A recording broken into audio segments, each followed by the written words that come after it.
যদি আপনি একটি বিষয়বস্তু দিয়ে পার্থক্য নির্ধারণ করতে চান তাহলে সেটা আসলে গ্রহণযোগ্য হবে না। ফ্যাসিস্ট হাসিনা আমলে শেখ হাসিনা যেটা করতো সেটা হচ্ছে ভারতের জন্য পূজা উপলক্ষে ইলিশ টনকে টন উপহার হিসেবে পাঠাতো। অন্তর্বর্তী সরকার যেটা করছে সেটা হচ্ছে একটা নির্ধারিত সীমা ঠিক করে দিয়েছে, এই পরিমাণ ইলিশ রপ্তানি করা যাবে এই মূল্যে।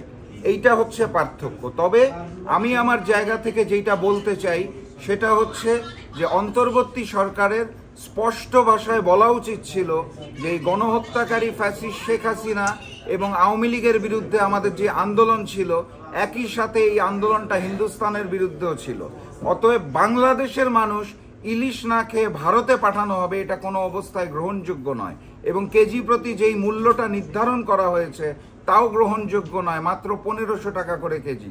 যেখানে দেশের মানুষ ইলিশ খেতে পারছে না সেখানে 1500 টাকায় ভারতে ইলিশ রপ্তানি করা হবে, এটা কোনো অবস্থায় গ্রহণযোগ্য নয়। আমি অন্তর্বর্তী সরকারকে যেটা বলতে চাই সেটা হচ্ছে ইলিশ যদি রপ্তানি করতে হয় তাহলে প্রকৃত বাণিজ্যিকভাবে করতে হবে। দেশে যেই মূল্যে কেজি প্রতি ইলিশ বিক্রি হয় তার দ্বিগুণ দামে রপ্তানি করতে হবে, তাহলে আমাদের এখানে অর্থ আমদানি হবে দেশে।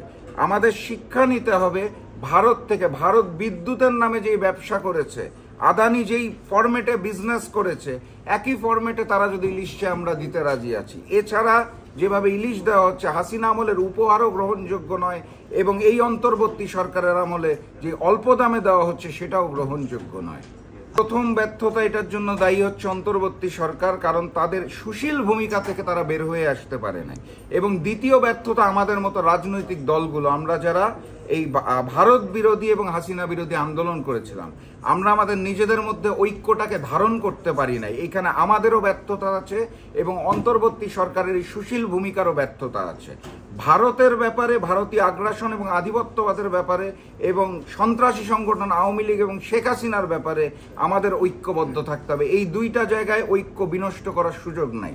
এই দুই ব্যাপারে যদি কোনো রাজনৈতিক দল ঐক্য বিনষ্ট করে এবং ভারতের পক্ষে কাজ করে অথবা শেখ হাসিনার পক্ষে কাজ করে, তাকেও ভবিষ্যতে বাংলার জনগণ ছুঁড়ে ফেলে দেবে।